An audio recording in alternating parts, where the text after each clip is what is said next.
I hope आप सब अच्छे होंगे, आपकी पढ़ाई भी अच्छे से चल रही होगी। इस वीडियो में हम लोग चैप्टर 2 पढ़ेंगे, क्लास 8 इंग्लिश किताब का, जिसका नाम है स्लीप। आप सब बोल रहे थे चैप्टर 2 का वीडियो लाया जाए क्वेश्चन आंसर का, तो वीडियो लेकर हाजिर है। आप बस लाइक कर दीजिएगा, चैनल पर नए तो चैनल को सब्सक्राइब कर दीजिएगा, इससे मोटिवेशन मिलता है और वीडियोज़ बनाने के लिए। तो चलिए बिना समय गवाए वीडियो को स्टार्ट करते हैं। तो देखिए यहाँ पर ये जितने वर्ड मीनिंग है ना, ये आप याद कर लीजिएगा, समझे। यहाँ पर बताएंगे तो वीडियो बड़ा बन जाएगा, तो आपसे बोलिएगा वीडियो बहुत बड़ा है। तो ये सब वर्ड मीनिंग आप याद कर लीजिएगा किताब से, अगर नहीं है तो स्क्रीनशॉट ले लीजिए। ठीक है, आगे देखिए B.1 answer the following questions orally. नीचे दिए गए प्रश्नों के उत्तर मौखिक दे। ओरली मतलब मुंह से बोलकर, मौखिक। लेकिन एग्जाम में क्वेश्चन पूछ देता है तो आपको बताएंगे सारा का सारा। For how long does an average adult sleep, तो आपको PDF पे बताते हैं। ये किताब बहुत ही गंदा है। तो देखिए यहाँ पर B.1.1 ये है for how long does an average adult sleep. तो बोला गया एक एवरेज यानी एक औसत युवा कितनी देर तक सोता है। तो उत्तर लिखेंगे an average adult स्लीप्स for 7 hours and 20 minutes. एक औसत युवा 7 घंटे और 20 मिनट सोता है। औसत लेके बोला जा रहा है, ठीक है। कोई ज़्यादा भी सोता है, कोई कम भी सोता है, लेकिन औसत लेते हैं तो ये आता है 7 घंटे और 20 मिनट। बी है what are the most common causes of sleep problems. नींद संबंधी समस्याओं का सबसे सामान्य कारण क्या है। ठीक है, सबसे सामान्य कारण। एस लगा हुआ तो एक से ज़्यादा बताना, ठीक है। तो देखिए आर लगा हुआ तो ज़्यादा बताना। तो आंसर लिखेंगे worry and depression are the most common causes of sleep problems. तो वरी मतलब चिंता, डिप्रेशन यानी तनाव, समझे। चिंता और तनाव नींद संबंधी समस्या का सबसे सामान्य कारण हैं। ठीक है, वरी एंड डिप्रेशन, चिंता और तनाव।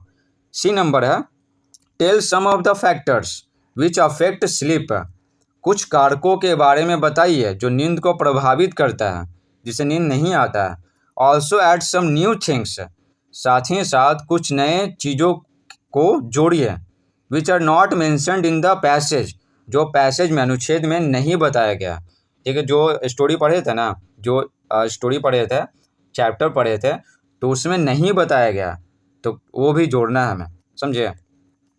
तो ऐसे लिखेंगे noise, light, heat, cold, new surroundings, stress, over thinking, using mobiles till late night are some of the factors that affect sleep. तो क्या बोला गया, शोर हो या फिर बहुत सारे को पता है लाइट में नींद नहीं आता, जब तक बल्ब बुझाइएगा नहीं ना तो नींद नहीं आता। हीट है, बहुत गर्मी लग रहा है, ठंडा लग रहा है। न्यू सराउंडिंग्स, नई जगहों पर जाते हैं ना तो नींद नहीं आता। तो कभी कभी हमको भी नींद नहीं आता। अगर आपको आता है कि नहीं आता आप बताइएगा। जैसे बाराती में जाते हैं तो हमको नींद नहीं आता, नए जगह होता है ना, ढेर सारे लोग होते हैं, तो आपको नींद आता है कि नहीं आता, आप कमेंट बॉक्स में बताइएगा। स्ट्रेस, ठीक है, बहुत ज़्यादा तनाव है। ओवर थिंकिंग, किसी चीज़ के बारे में बहुत ज़्यादा सोच रहे हैं, ठीक है, रात में, ठीक है, तो उससे भी नींद नहीं आएगा। Using mobile till late night, देर रात तक मोबाइल इस्तेमाल करना, तो उससे भी दिक्कत होता है। तो are some of the factors that affect sleep, तो कुछ कारक हैं जो नींद को प्रभावित करते हैं। कैसे, नकारात्मक रूप से, नेगेटिवली। डी है when do the bodily functions get slow, शारीरिक गतिविधियां कब धीमी हो जाती है। ठीक है, तो आंसर लिखेंगे the bodily functions get slow in the middle of the night. शारीरिक गतिविधियां आधी रात को धीमी हो जाती हैं, आधी रात को। अब देखिए B.2 think and right. B.2.1 है on the basis of reading the lesson, पाठ पढ़ने के आधार पर, लेसन से ही पूछा जा रहा है, पाठ पढ़ने के आधार पर try to complete the table, table को कंप्लीट करने का, पूरा करने का प्रयास करें।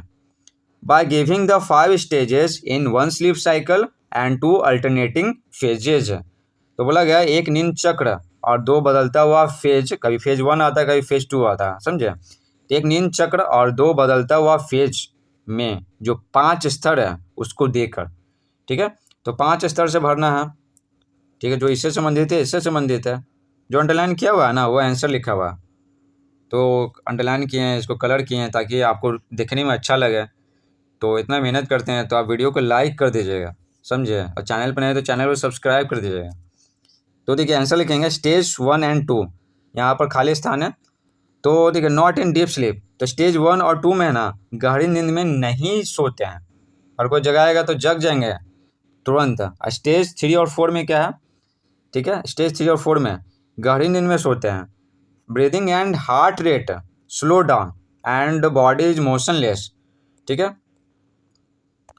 तो क्या बोला गया, गहरी नींद में सोते हैं स्टेज 3 और 4 में, और सांस लेने की गति और हृदय की गति धीमी हो जाती है और शरीर गतिहीन हो जाता है, यानी हिलते डुलते नहीं हैं, जब गहरी नींद में चले जाते हैं। Stage 5 your brain is active, आपका दिमाग सक्रिय होता है, एंड यू ड्रीम, और आप सपना देखते हैं, ठीक है। फेज 1 देखिए, इन्वॉल्व्स नो ड्रीमिंग, फेज 1 में कोई सपना नहीं, फेज 2 में इन्वॉल्व्स ड्रीमिंग, हाँ सपना होता है, सपना हम सब देखते हैं। B.2.2 देखिए, write the answers to the following questions in about 50 words से, तो बोला गया नीचे दिए गए प्रश्नों के उत्तर लिखिए लगभग 50 शब्दों में। 50 शब्दों में लगभग मतलब क्या, 45 भी दे सकते हैं, 45 से 55 दे सकते हैं, समझे, लगभग लगभग होना चाहिए। तो पहला सवाल है, do all adults require the same amount of sleep, क्या सभी युवाओं को एक ही नींद की जरूरत होती है, समझे, एक ही नींद मतलब एक ही घंटे के लिए नींद की जरूरत होती है। Find out how much sleep people of different age group require, find out पता लगाइए, ठीक है, पता लगाइए विभिन्न उम्र के लोगों को कितनी नींद की जरूरत होती है। रिक्वायर मतलब क्या, जरूरत होती है, जो जाहिर सी बात है सभी उम्र के लोगों को ना अलग अलग नींद की जरूरत होती है, किसी को 8 घंटा सोना है, किसी को 10 घंटा, किसी को 14 घंटा, समझे। तो आंसर लिखेंगे, know all adults do not require the same amount of sleep. पहला में क्या बोला गया था, यहाँ पर 2 क्वेश्चन है ना, तो पहले में बोला गया था क्या सभी युवाओं को या एक ही नींद की जरूरत होती है, तो लिखेंगे नहीं, सभी युवाओं को नींद की एक ही मात्रा की जरूरत नहीं होती है। An average adult स्लीप्स for 7 hours and 20 minutes, एक औसत युवा 7 घंटे और 20 मिनट सोता है। About 8% of adults sleep for 5 hours और लेस, तो क्या बोला गया, लगभग, अबाउट में सोता है लगभग, समझे, तो लगभग 8% युवा 5 घंटे या कम सोते हैं, ठीक है, 5 घंटे या 5 घंटे से कम सोते हैं। 4% वांट 10 आवर्स और मोर, और 4% युवा 10 घंटे या उससे ज़्यादा चाहते हैं सोना, ठीक है। नेक्स्ट है चिल्ड्रेन ऑफ 5 to 12 ईयर्स, 5 से 12 साल के बच्चे, ठीक है, 5 साल से 12 साल के बच्चों को 10 से 11 घंटे की नींद की ज़रूरत होती है। और जो बेबीज हैं, जो शिशु है, जो अभी जन्म लिए हैं, उन सब के बारे में बोला जा रहा है। तो देखिए बेबीज यानी शिशु, तो babies need between 14 to 18 hours, शिशुओं को 14 से 18 घंटे की नींद की जरूरत होती है। बताइए 14 से 18 घंटा, दिन होता ही है 24 घंटा का, वो 18 घंटा सोएगा, क्योंकि उसके शरीर का विकास होते रहता है, शरीर का विकास और मानसिक विकास। सेकंड नंबर का सवाल है, why does the author not favour sleeping pills, लेखक नींद की गोलियों का पक्ष क्यों नहीं लेते हैं, यानी नींद की गोली लेने का सलाह क्यों नहीं देते हैं अगर किसी व्यक्ति को नींद नहीं आता तो। पिक आउट यानी चुनना, pick out the line that shows that the author does not favour them, उस पंक्ति को चुनिए जो दिखाता है कि लेखक उन सभी का पक्ष नहीं लेते हैं, किनका, स्लीपिंग पिल्स का, नींद की गोलियों का, तो नींद की गोलियां लेने का सलाह क्यों नहीं देते हैं। आंसर लिखेंगे, the author does not favour sleeping pills, लेखक नींद की गोलियों का पक्ष नहीं लेते हैं, बिकॉज क्योंकि many people become addicted to sleeping pills, क्योंकि कई लोग नींद की गोलियों के आदी हो जाते हैं, उनको आदत लग जाता है। But they do not cure insomnia, लेकिन वे सभी अनिद्रा की बीमारी का इलाज नहीं करते हैं, समझे, ठीक नहीं करते। क्योर मीन्स होता है ठीक करना, ठीक है, कौन नहीं ठीक करते, नींद की गोलियां, आज नींद नहीं आ रहा तो आज खाइएगा तो नींद आ जाएगा, फिर कल नींद नहीं आएगा, कल खाइएगा दवाई तो फिर परसों नींद नहीं आएगा, समझ रहे हैं। तो ये नींद की बीमारी जिसको अनिद्रा कहते हैं, तो उसको ठीक नहीं करता है। तो ये कौन दिखाता है कि ये ऑथर है ना, लेखक नींद की गोलियों का पक्ष नहीं लेते हैं। तो लिखेंगे पिक्ड लाइन यानी स्टोरी से चुना हुआ line, it is better to avoid them if you can, अगर हम लोग कर सकते हैं तो उन सभी से को है ना अवॉइड करना अच्छा होता है, ठीक ना, नींद की गोलियां नहीं लेना अच्छा होता है। It is much better to identify the problem and remove it. तो क्या बोला गया, ज़्यादा अच्छा है नींद, है ना, ज़्यादा अच्छा है समस्या को पहचानना और इसको हटाना। ठीक है, मान लेते हैं कि आपको टेंशन की वजह से नींद नहीं आ रहा, तो टेंशन का जो कारण है उसको जानेंगे और इसको हटाएंगे तो नींद आने लगेगा। तो वही बोलते हैं। 3 नंबर है, have you ever felt sleep problems in your life? क्या आप कभी अपने जीवन में नींद की समस्या को महसूस किए हैं? कभी ऐसा हुआ है कि आपको नींद नहीं आया हो? डिस्कस इन पेयर्स, तो जोड़े में बात कीजिए, अपने फ्रेंड से जोड़ा बना लीजिए और बात कीजिए। And write down the possible causes of sleep problems, और क्या करना है, और नींद की समस्या के संभावित कारणों को लिखिए कि नींद किस किस कारण से नहीं आता है।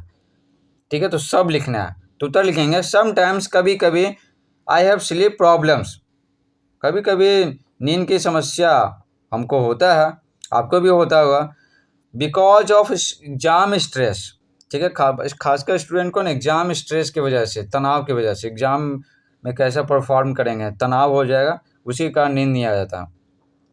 तो लिखेंगे, sometimes I have sleep problems because of exam stress, कभी कभी मुझे नींद की समस्या हो जाती है एग्जाम के तनाव के कारण।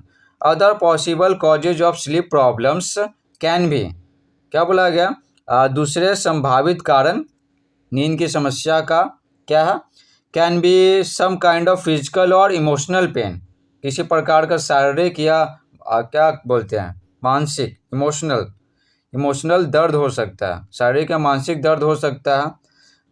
भावनात्मक दर्द बोला गया यहाँ पे। ओवर थिंकिंग, किसी चीज़ के बारे में बहुत ज़्यादा सोच रहे हैं। एक्सेस यूज ऑफ स्मार्टफोन का अत्यधिक इस्तेमाल, देर रात तक चला रहे हैं तो नींद नहीं आएगा। एटीसी, तो बस यही सब इत्यादि कारण तो ढेर सारे हैं, इसलिए यहाँ पे एटीसी लिख दिए हैं। और नंबर देखिए, व्हाट आर द कॉन्सिक्वेंसेस यानी क्या, परिणाम होता है, परिणाम, रिजल्ट।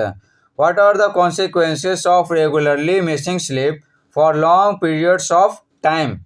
तो क्या बोला गया, अत्यधिक समय तक नियमित रूप से नींद न लेने का क्या परिणाम होता है। मान लेते हैं कि अगर आप लगातार नींद नहीं लेते, आज नहीं, 2 दिन 3 दिन अगर लगातार नहीं सोते हैं तो क्या कॉन्सिक्वेंसेस, क्या परिणाम होगा। तो उत्तर लिखेंगे, if we miss regular sleep for long periods of time, ठीक है, अगर हम लोग लंबे समय तक नियमित नींद नहीं लेते हैं, we begin to behave strangely, हम लोग बहुत अजीब तरीके से व्यवहार करने लगते हैं। We lose the ability to concentrate, हम लोग है ना ध्यान केंद्रित करने की क्षमता खो देते हैं, किसी चीज़ पे ध्यान नहीं दे पाएंगे, रोड पे चलेंगे तो ध्यान नहीं दे पाएंगे, पढ़ेंगे तो समझ में नहीं आएगा, ध्यान नहीं दे पाएंगे। एंड जजमेंट गेट्स इम्पेयर्ड, और निर्णय लेने की क्षमता कमज़ोर हो जाती है, हम सब निर्णय नहीं ले सकते हैं सही से, अच्छे से। We begin to imagine strange things, हम लोग बहुत अजीब चीज़ों की कल्पना करना शुरू करने लगते हैं, ठीक है, अजीब चीज़ों की कल्पना करने लगते हैं जो दिखाई भी नहीं देता है। अब देखिए, अब हम लोग पढ़ेंगे word study. C.1, there are 6 words connected with sleep, ठीक है, नींद से संबंधित है, नींद से जुड़ा हुआ 6 शब्द हैं। Find them out from the grid, you may use the dues below, क्या बोला गया, उन सभी को ढूंढिए ग्रिड में।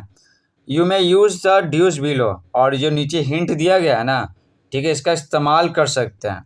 ठीक है, तो सबसे पहले आपको ये सीखना होगा कि क्या क्या है, उसके बाद ढूंढेंगे, ठीक है, किताब से आपको बताएंगे। पहला नंबर है happening by turns, first one and then the other. तो बोला गया है कि बार बार टर्न, है ना, बारी बारी से होता है, पहले एक हुआ फिर दूसरा हुआ। ठीक है, तो कौन सा वर्ड है, तो पैराग्राफ 3 में है, समझे, ये स्टोरी में। तो ये साइकिल होता है, साइकिल जो नींद का चक्र है। ओल्ड पीपल को पैराग्राफ 2 में क्या है, इसका परिवाची शब्द एल्डरली में होता है बुजुर्ग, ओल्ड पीपल।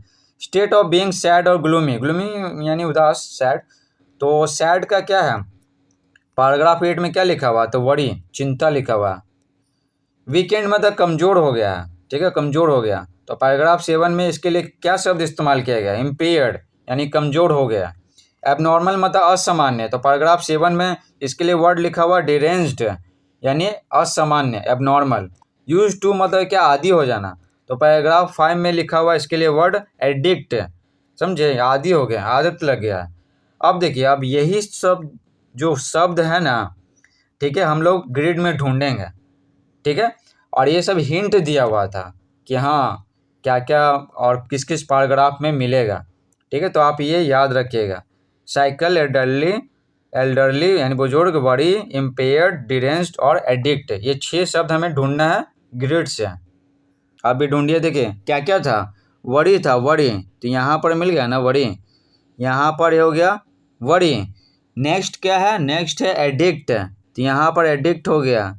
उसके बाद क्या है, उसके बाद है इम्पेयर्ड, तो यहाँ पर इम्पेयर्ड है, ठीक है। उसके बाद साइकिल था, साइकिल, ये हो गया साइकिल, कितना हो गया, 4 हो गया, ठीक है। उसके बाद डिरेंज्ड, ठीक है, अंत तक देखिए, असामान्य, डिरेंज्ड हो गया।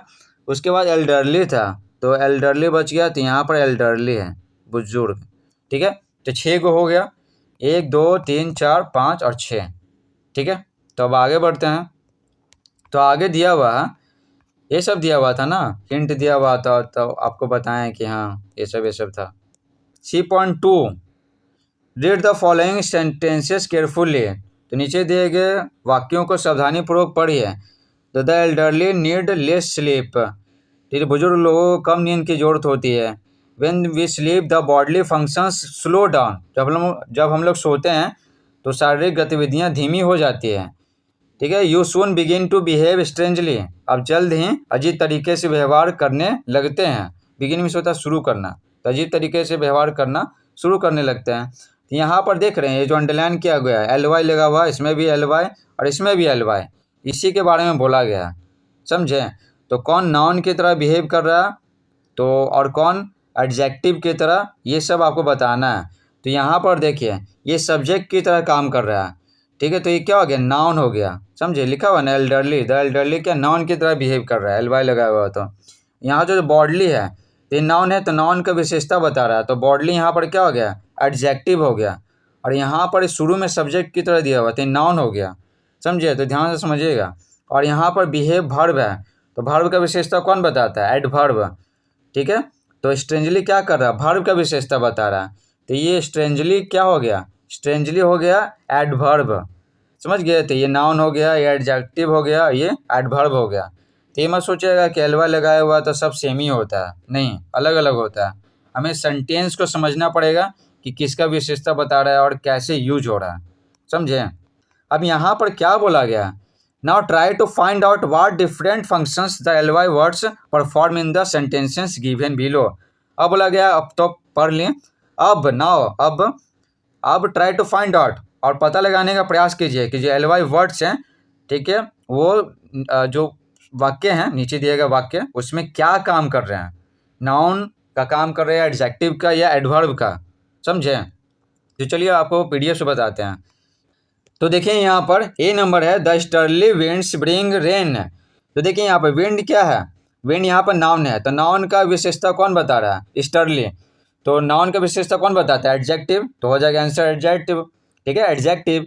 बी है, he visit us rarely nowadays, तो रेयरली मतलब कभी कभार, तो यहाँ पर क्या बोला गया, विजिट अस, तो ये विजिट यानी मिलना, भेंट करना, तो भेंट करने का विशेषता बता रहा है वर्ब का, तो वर्ब का विशेषता कौन बताता है, एडवर्ब हो गया। सी है, the lion was vastly amused, यहाँ पर क्या है ना, यहाँ पर अम्यूज तो है, बहुत खुश तो है, लेकिन बहुत ज़्यादा है, वास्टली, तो एडजेक्टिव का विशेषता कौन बताता है, तो एडवर्ब बताता है। एडवर्ब पता है, वर्ब का विशेषता बताता है, एडवर्ब का विशेषता बताता है, कोई और एडवर्ब रहेगा ना उसका विशेषता बताता है, और एडजेक्टिव का विशेषता बताता है। तो ये 3 गो हो गया, समझे, ये वर्ब का, एडजेक्टिव का, और सेंटेंस में कोई और एडवर्ब है उसका विशेषता बताता है। तो यहाँ पर ये एडजेक्टिव है, क्योंकि लायन बहुत खुश है, ठीक है। तो क्या है, वास्टली, ये क्या है, ये एडजेक्टिव है, तो एडजेक्टिव का विशेषता बता रहा है, तो ये क्या हो गया, एडवर्ब हो गया। डी है, this restaurant provides us homely mills, तो ये मिल्स क्या है, खाना क्या है, नाउन है, तो नाउन का विशेषता बता रहा है होमली, तो क्या हो गया, ये एडजेक्टिव हो गया, ठीक है। नाउन का विशेषता कौन बताता है, एडजेक्टिव।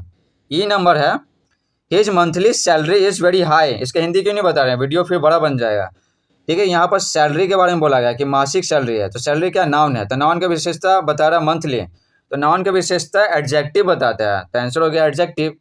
ठीक है, एफ है the student has solved this sum correctly, यानी कोई क्वेश्चन है तो उसका हल है ना वो सही से निकाल लिया। तो यहाँ पर जो जो क्या बोला गया, ये हल किया है। ठीक है, तो क्या किया, सही किया है। ये जो सॉल्व है ना, सॉल्व इसका विशेषता बता रहा है, सॉल्व्ड यानी V1 बोल रहे हैं सॉल्व। ठीक है, तो सही से बता दिया। तो वर्ब का विशेषता कौन बताता है, एडवर्ब, तो हो गया एडवर्ब। जी है द चिल्ड्रेन डांस्ड हैप्पीली, तो बच्चे नाचे, तो कैसे नाचे, खुशी से, तो यहाँ डांस्ड क्या है, वर्ब है। ठीक है, तो वर्ब का विशेषता ये हैप्पीली बता रहा है, तो वर्ब का विशेषता कौन बताता है, तो एडवर्ब। तो आंसर हो गया adverb. He read the book thoroughly, यानी थरली नहीं पूरा पढ़ गया, पूरा, तो पढ़ा। ठीक है, पढ़ा तो कैसे पढ़ा, पूरा पढ़ गया, तो थरली। तो रीड का विशेषता बता रहा है, ठीक है ना, थरली जो अंडरलाइन किया हुआ है। तो रीड क्या वर्ब है, तो वर्ब का विशेषता कौन बताता है, एडवर्ब। तो आंसर हो गया एडवर्ब। आई होप आपको ये समझ में आ रहा होगा। अगर समझ में आ रहा है तो वीडियो को लाइक कीजिए, चैनल पर नए हैं तो चैनल को सब्सक्राइब कीजिए। 2 नंबर देखिए, pick out words from the text to which ly can be added to form new words है। पिक आउट यानी चुनना होता है, टेक्स्ट यानी पार्ट से, तो बोला गया पार्ट से उन शब्दों को चुनिए जिसमें ly लगा के नया शब्द बनाया जा सकता है। ठीक है, तो हेल्दी में ILY लगाएं, तो वाई को अगर आई कर दिया और LY लगा दिया तो हेल्दली हो गया। फिर हो गया यहाँ पर इस तरह का वर्ड, यहाँ पर रिपीटली, डीपली, डीप में LY लगाए हैं, स्लो में LY तो स्लोली, एक्टिव में LY तो एक्टिवली, नॉर्मल में LY तो नॉर्मली, और रेगुलर में LY तो क्या हो गया, रेगुलरली हो गया। ठीक है, इस प्रकार से पूरा चैप्टर समाप्त होता है। आई होप आपको ये वीडियो पसंद आया होगा। अगर पसंद आया तो वीडियो को लाइक कीजिए, चैनल पर नए तो चैनल को सब्सक्राइब कीजिए। Thanks for watching.